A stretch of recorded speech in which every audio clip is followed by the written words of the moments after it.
up is Ziv Azmanov of InSoundz.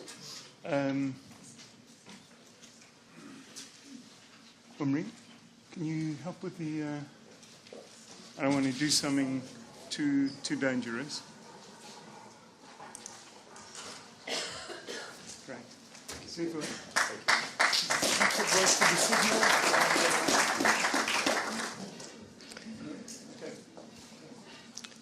Good morning. My name is Aviv. I'm the co-founder and CEO of InSoundz. We provide powerful ears for superior intelligence and security. In recent years, there has been significant improvement in video surveillance technologies. However, audio surveillance is still lacking.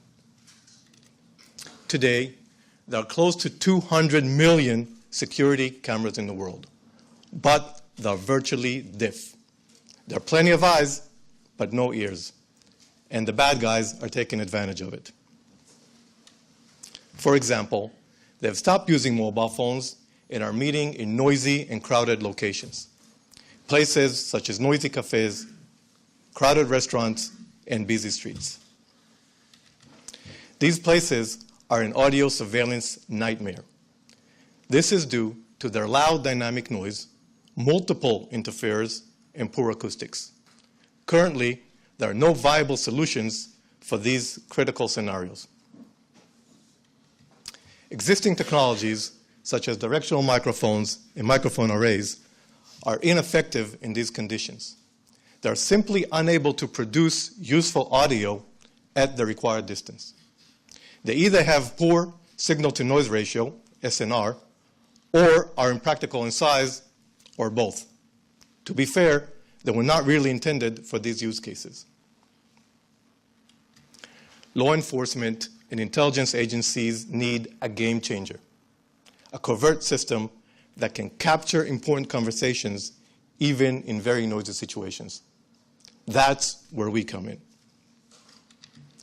Our innovative solution captures and isolates any sound of interest in extremely noisy environments. It utilizes advanced beamforming algorithms and a uniquely designed microphone array to selectively amplify the desired sound while actively filtering out unwanted noise. The outcome is a clear, intelligible audio. In fact, our performance is 10 times better than the best directional microphones. Why are we so much better? Because we have two distinct advantages over existing technologies. First, we developed our technology specifically for this purpose, using a conceptually different approach to solving this very difficult problem.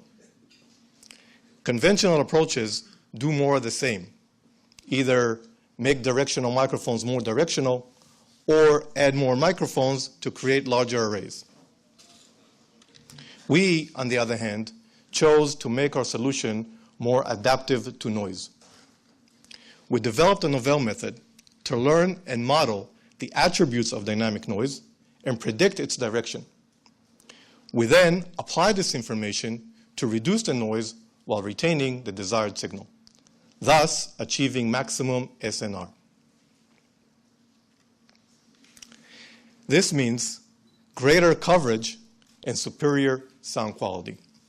In a simulated operational trial done by a major intelligence agency, our solution was tested against 4 competing technologies and was found to be the best in terms of range and intelligibility. Our second distinct IP is a patented method to design an optimal microphone array. This unique technology produces an optimal array for a given scenario of noise, targets, and physical host using the minimal number of microphones. The result is an array that can be concealed into the right physical host for each use case scenario.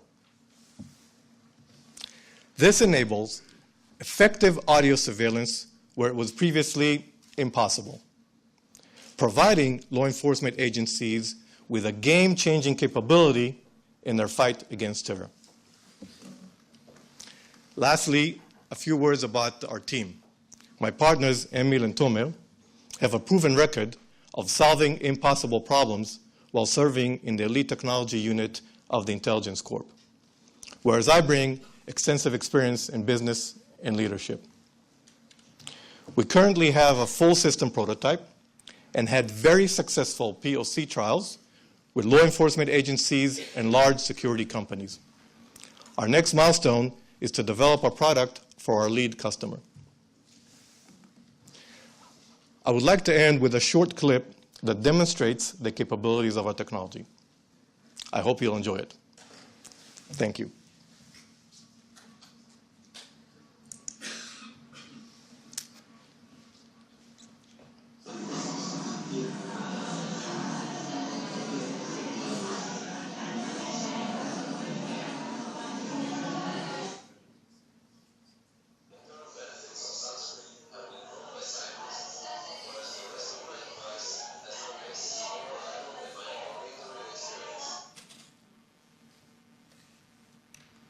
Thank you.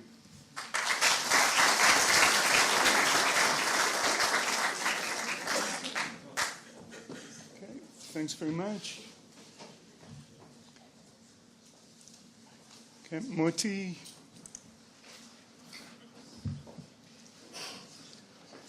Biran of MicroSpark.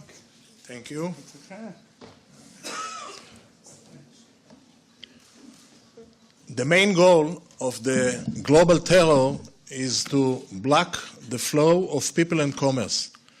Our challenge is to allow it to keep on flowing, as all of us know that this important thing is the generator for the global economy of the free world. We are talking about a unique technology that can detect any explosive. On top of it, any energetic material.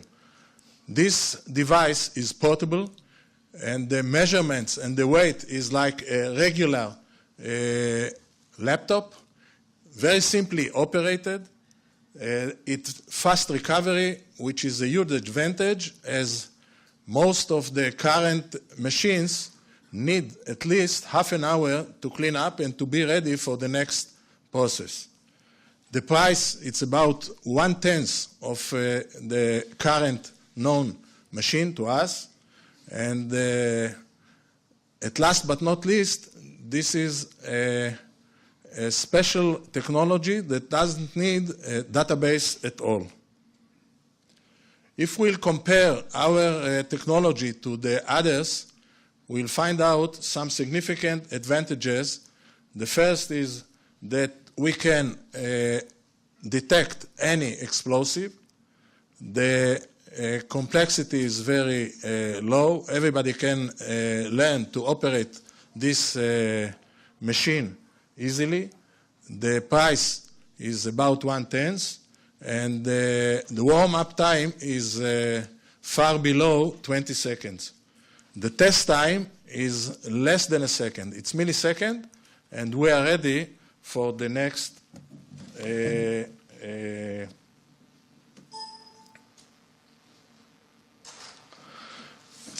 once we are trying to recall about an event that took place in recent year all over the world, it's not by chance that somebody else mentioned already the marathon in Boston.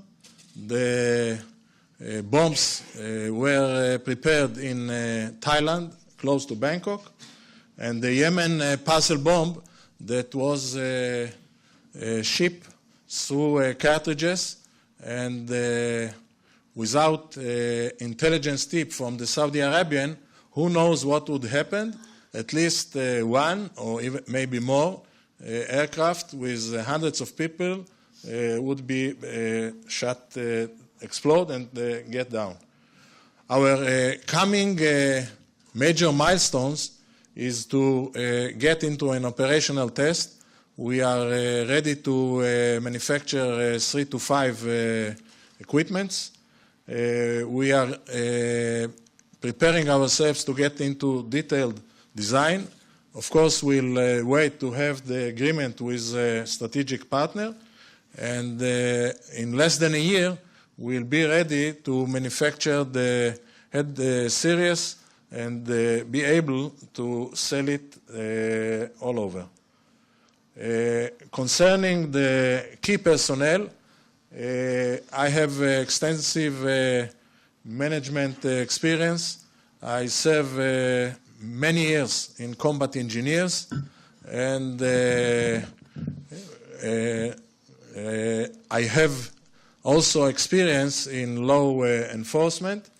My colleague, Anatoly Kogan, he's a gifted electronic engineer. He's the inventor and the developer of this technology. He got experience in some other startups in industry. I would like to thank you for listening. Thank you.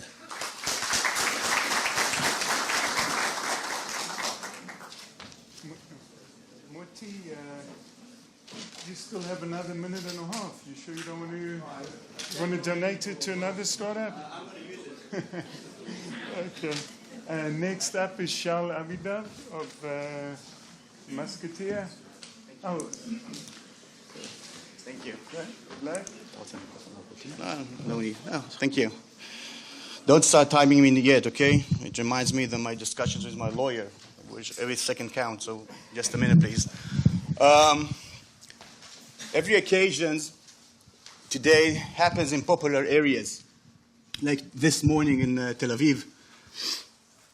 But again, when we need help, we still call our contacts or maybe the emergency services. But we know that they're not nearby, and they can't help us instantly. If we just had something that we could call for help from people nearby, a couple of meters from us, I'm sure that help will come much quicker and sometimes even maybe save lives. I'm Shaul Avidov, and I'm the founder of Musketeer Safety Net. In May 2012, I woke up to hear about this terrible rape of two women just outside this Foley nightclub.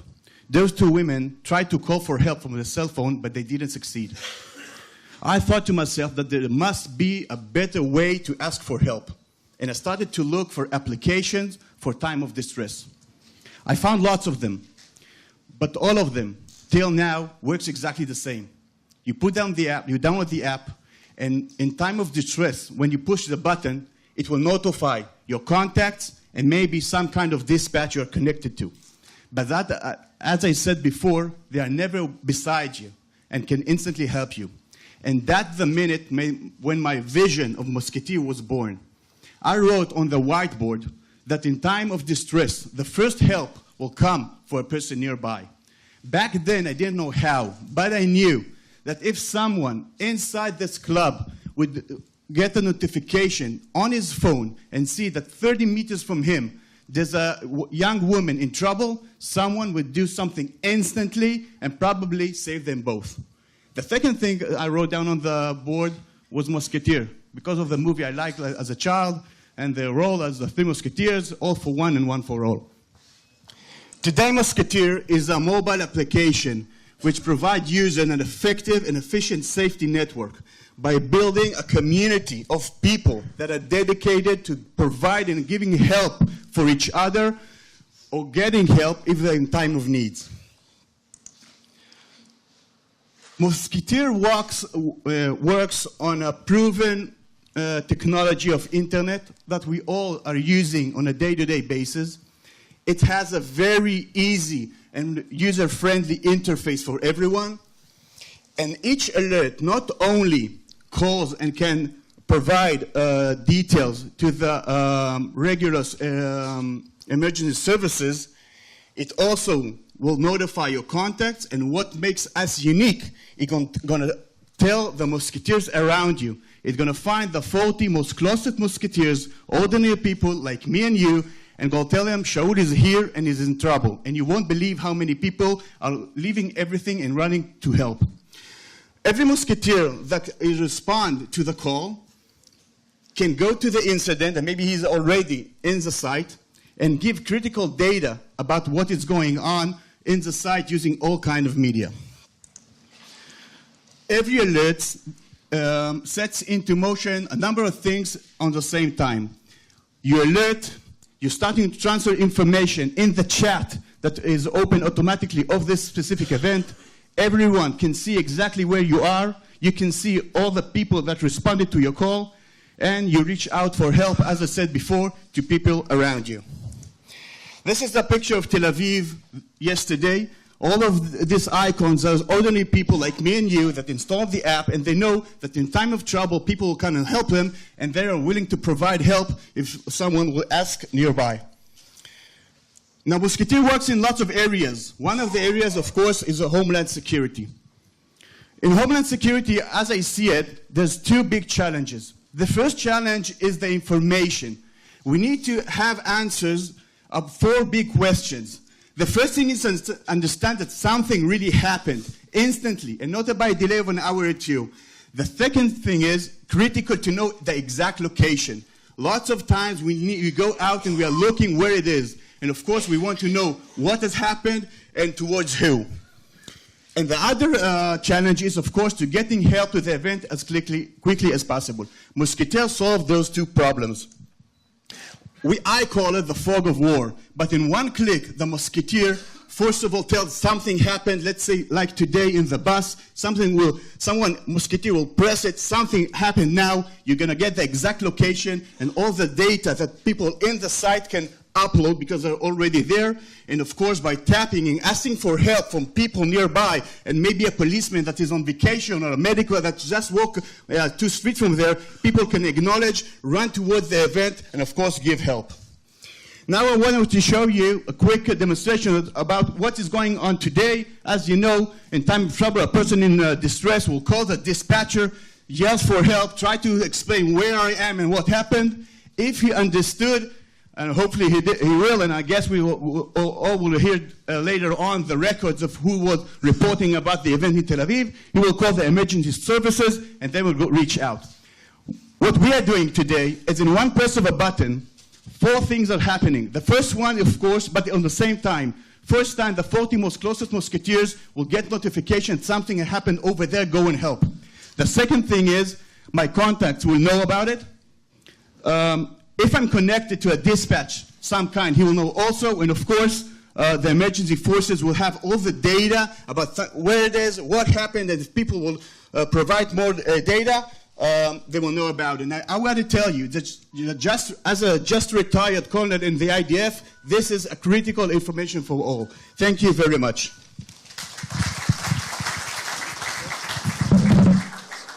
Great job. Thank you. Thank you. אני רק, שאני יושב פה, אני לא רואה. Okay, next up is Greg Adams of Stabilitas. No, it's me, Dror from JS. Did I? You're quite right, sorry. Thanks, John. So it's... לא, זה נראה לי. איפה לוחצים כדי לעזור? John, let me just, before we start, I want to move the podium back a tiny bit because it's blocking the screen. Great. קדימה אחורה לדבר פה.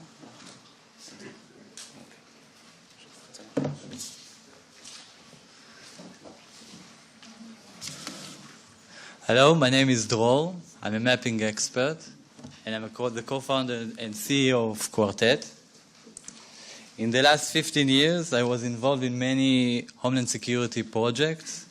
I was the project manager delivering the software to Boeing to plan the US-Mexican border, also in JFK.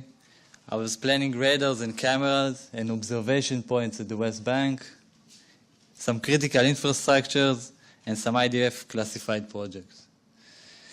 What I've learned throughout my work was there is a need for 3D data, accurate 3D data. But to get the maps or the data is long, complex, and expensive. Why it is expensive? because it requires sophisticated hardware to collect the data, because it requires manual work to process the data and to classify it. This is why it's expensive and long. So 4 years ago, we started working on technology to solve this need. We built a technology that takes a set of regular images and converts them into a 3D map, layered and divided into objects. Let me show you how it works. This is an example of 44 images taken from a helicopter in the south of France using a regular camera with fair resolution. We take the images and we automatically convert them into a 3D map.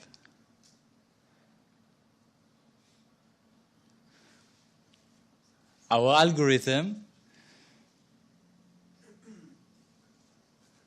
it doesn't run smoothly as it should. Our algorithm calculates where were each camera when the image was taken. And it also classifies the images for objects like building, roads, and vegetation, and allow us to create separate layers of data. And this is how we managed to reduce the time and cost from weeks to months, 2 hours. So we offer accurate results, no need for special hardware, no need for special skills, fully detailed, and fast, very fast. So 3D maps can save lives. In a terror attack, time is critical. There's a need to optimal deployment, a need to understand the damage and how to recover. 3D maps are used to plan the best response, to understand the area, the environment, where to place snipers, where to place communication and relays,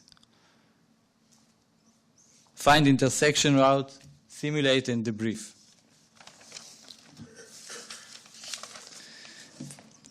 "3D maps are essential also in planning, to know where to put your sensor, where to put your cameras and radars, to defend your access route, place physical obstacle, and know your weak spots. Last but not least, our team, highly experienced in 3D, image processing and GIS, and also senior management skills in international. So 3D layered maps on demand. I believe it's a must-have technology to face today's homeland security challenges. Thank you.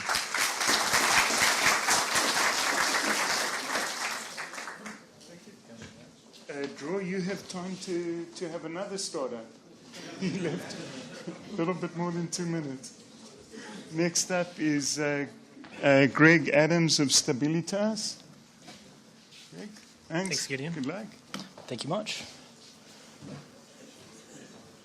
Give me a test.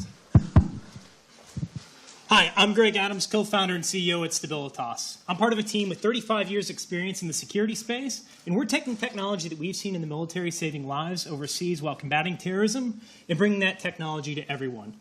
We want to be the world's platform for gathering, analyzing, and sharing security data to better learn about the world.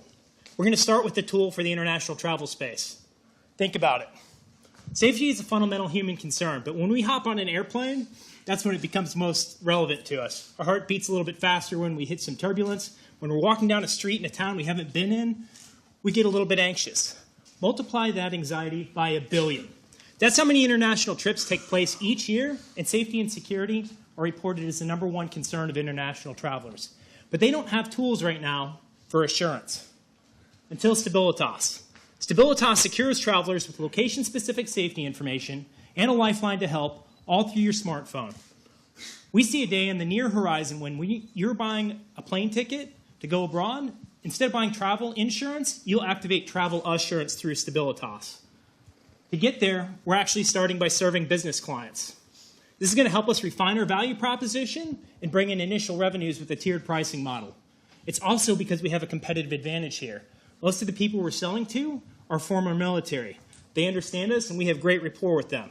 They're guys like Jay. He's a security manager at a firm with more than 10,000 employees going all over the world in any given week, and his job is extremely stressful. I know because I've talked to him quite a bit. I was talking to him when there was an earthquake in Mexico recently, and I saw him set to work trying to figure out where his employees were and whether they were okay. He's spending $5,000 a week right now using flight itineraries to try to see where those employees are located at. He couldn't tell them where they were after they left the airport. For those that he thought that were at risk, he would send them a text message to get a hold of them. If they didn't respond, he had to assume the worst. This meant mobilizing resources, putting other people at risk, and creating new liabilities for his company. He just wants to get back to some simple tools he used as a Marine in the U.S. military. Well, we deliver that to him and more. We blow this current way of doing business out of the water by showing where his employees are in near real time, along with the risks that they're facing. We do that by taking data off your smartphone and also by bringing in open sources of information like you will find in the newspaper, from State Department websites, and from feeds like Twitter. We also share information across our platform so that other security managers can push information to Jay. That information also goes down to the travelers on their smartphones, so they see what's going on around them. And like Waze for security, they can also post what's going on. Jay can vet that information and share it again with other security managers across the platform in near real time. With that data, we can actually make that smartphone a personal security detail in your pocket, telling you when you're walking into a neighborhood that you shouldn't be in, and telling you when you're not practicing safe travel practices, like leaving the hotel room at the same time each day. Now think of tens of thousands of Jays connected all over the world, not just from businesses, but from international organizations, NGOs, governments, individual travelers. We can learn a lot more about the world. Here's an example of how we do that. This is security data from Afghanistan paired with international development spending data that was actually meant to reduce violence there. What we found out was that the broad majority of international development projects are actually predictors of future violence. However, the smallest projects, the ones that got the least attention, were good predictors of decreasing violence by up to 50%. My point is that we would have made different policy decisions in this case had we been armed with this information, and as a soldier on the ground, I would have been making different decisions. So this is our foxhole. We're all military vets. 2 of us have worked in the special operations community. We've got 4 degrees from Harvard, 4 engineering degrees from places like West Point. We've worked in consulting firms like McKinsey and investment banking at 6 different startups. Our advisors are also our investors, and they've worked at companies that have sold products in the security space to companies like Palantir. You couldn't custom design a better team to work on this problem for you. As far as traction, we've been working on this full time since August. We've got 5 pilot customers in the enterprise space right now. We've raised $350,000 in seed money. We're backed by the best accelerator program in the world in Techstars Cloud 2015. And I'm happy to share that we just booked our first revenues this month. So I've showed you what an exceptional team we have. We're doing more than a panic button for your smartphone. We want to better understand the world around us. We've got customers already with an alpha product and a network of people that believes in us. My question is, do you? If you think that travel can be safer, if we can do a better job of analyzing the world around us with the devices that we carry with us in our pockets every single day, then I ask you, hop in the foxhole with us. I'm Greg Adams. We're Stabilitas. Safe travels. I'm trying to manage too many hands here. Yeah, take that. Greg, I must give you one word of advice. Next time you speak at the MIT forum, you don't have to mention your 4 Harvard degrees. I would like to not. Okay. Next up, we have Lior Siegel of ThirdEye Systems. Siegel, good luck. Thank you.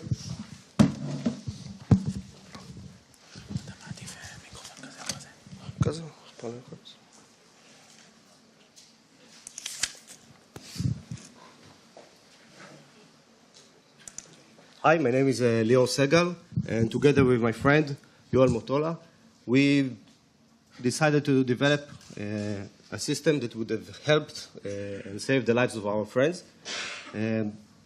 This system is a man-portable automatic human detection system that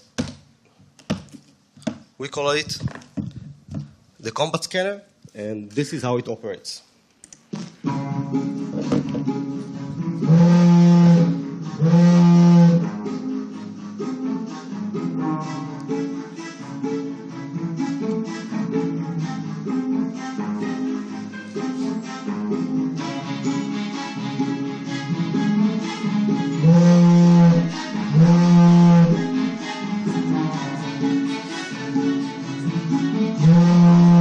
The move is quite slow.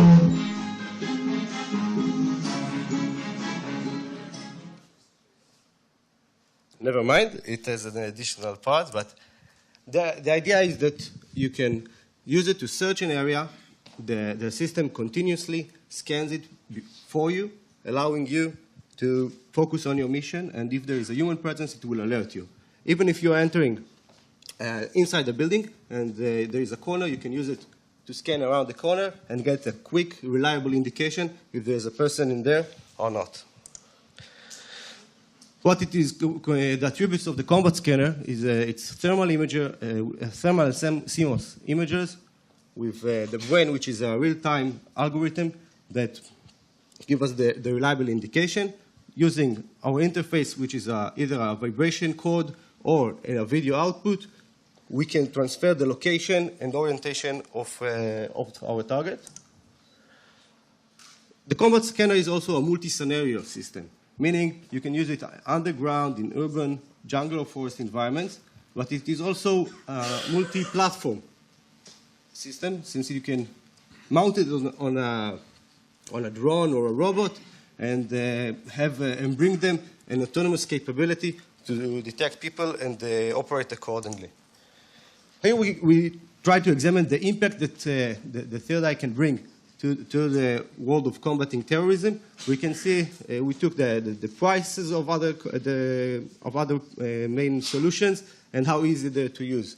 And while all other competitors are focusing on giving you your data on a screen, we moved another step forward and give you the algorithm does all of the analysis and give you the indication that you need, meaning that it will increase your situational awareness because you won't be focusing on the screen and what is going on there. And in addition, the screen can expose you at night, and etc. Here we try to look at the impact in terms of how versatile the solutions are and to what range they operate. And again, you can see that the combat scanner, since it was developed by people who really know the need, is the range it operates in is dedicated to CQC, close quarter combat, and it's very versatile, which allows us to bring a solution for various customers.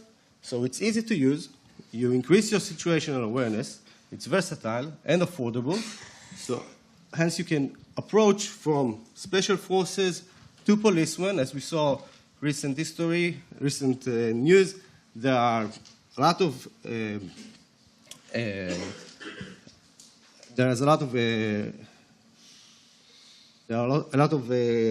places where you need a policeman to interfere quickly to solve the situation.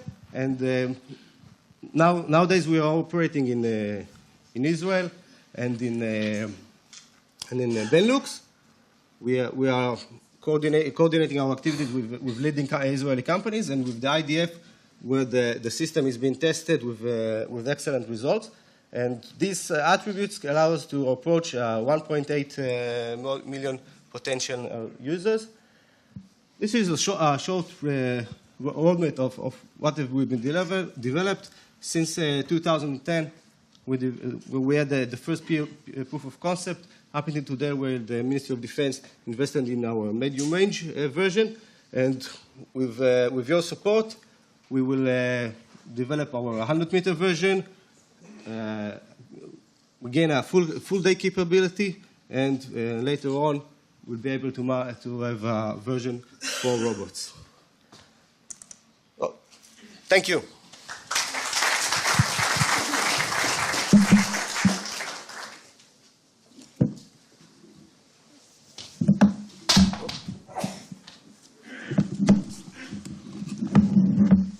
Thanks, Leo. Another one who came in under the clock. Last but absolutely not least is Oz Bornstein of VBact. Okay. Where's the presentation?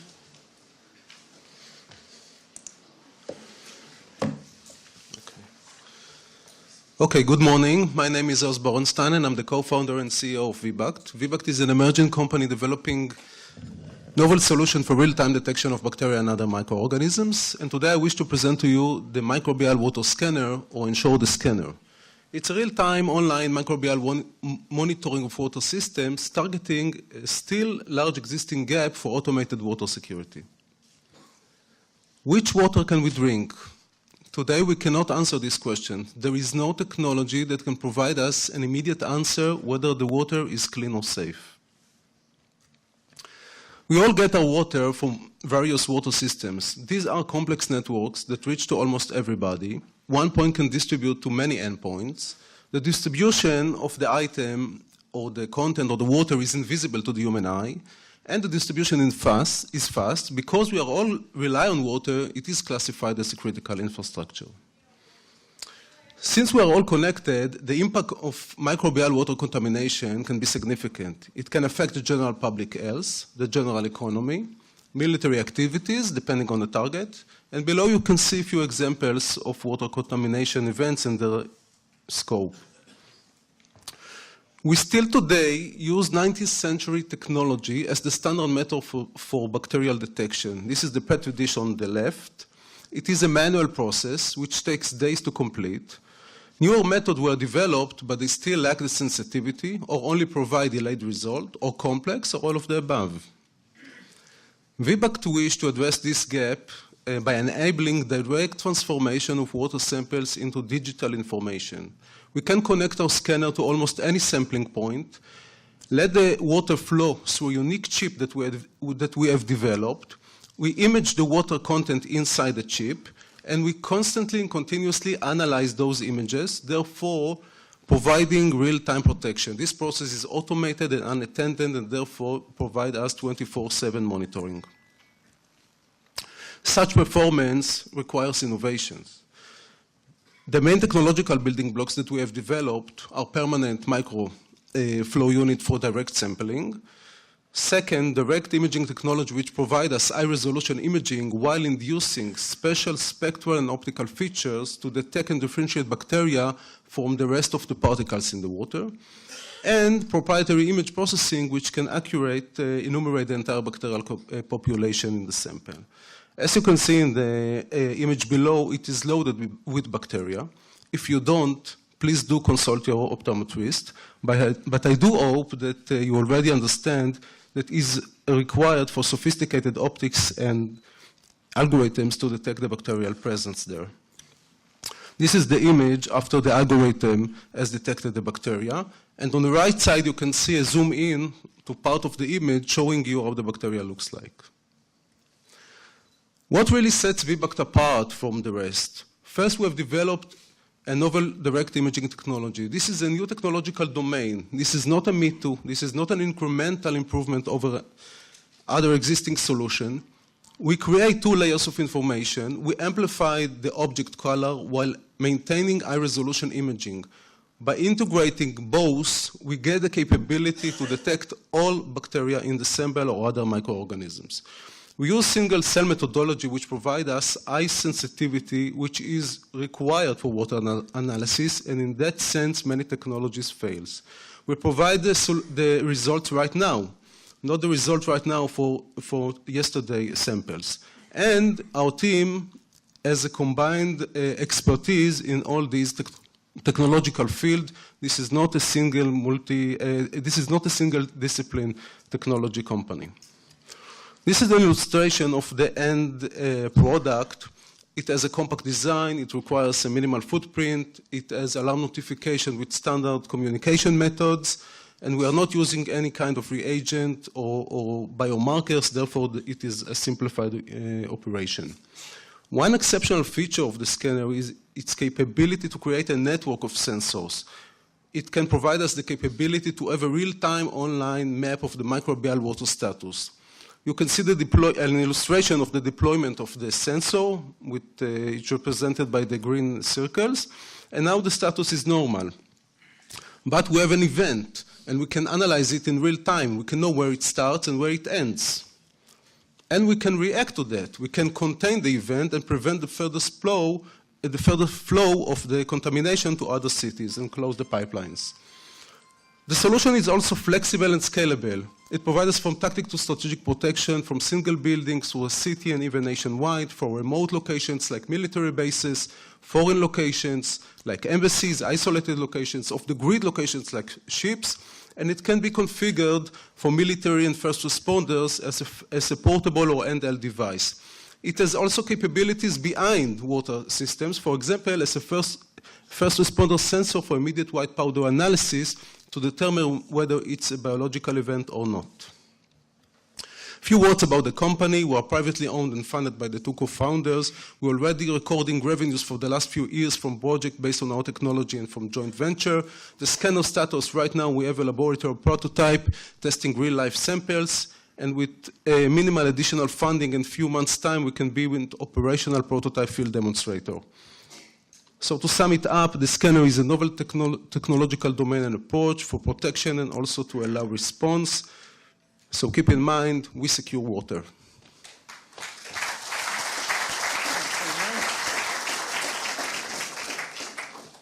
Okay. Omri, I think I'll need you. Sorry. Okay, well, that's it. That was our 8 finalists. Sorry, I'm still... basically, what we would like to do now is please take a couple of minutes to finish to mark in the voting papers that you all got.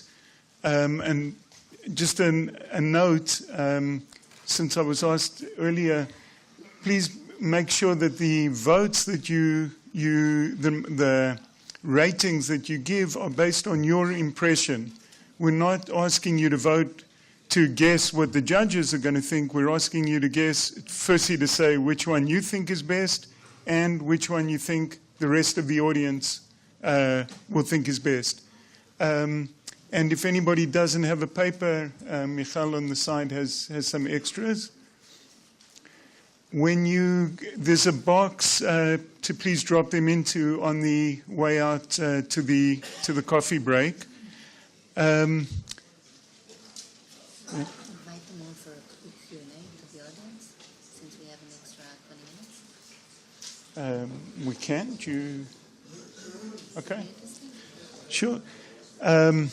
We've done, when we planned this event, there were many scenarios that we took into consideration. One scenario that we did not take into consideration was that we might actually be running early. and that turns out to be the case. So Ella just suggested, I think it's a great idea, that as the finalists are all here, if anybody has a question or two from the audience to any of them, please feel free to shoot.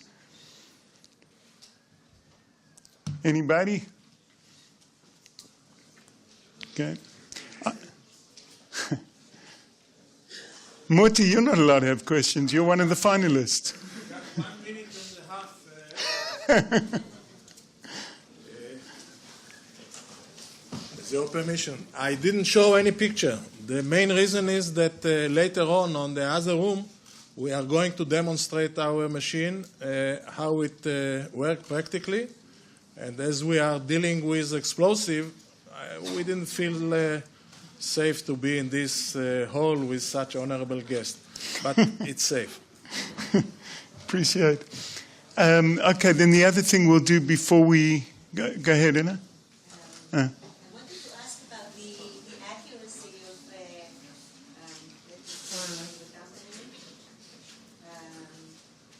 ThirdEye. How accurate is their technology? ThirdEye, there's a question of...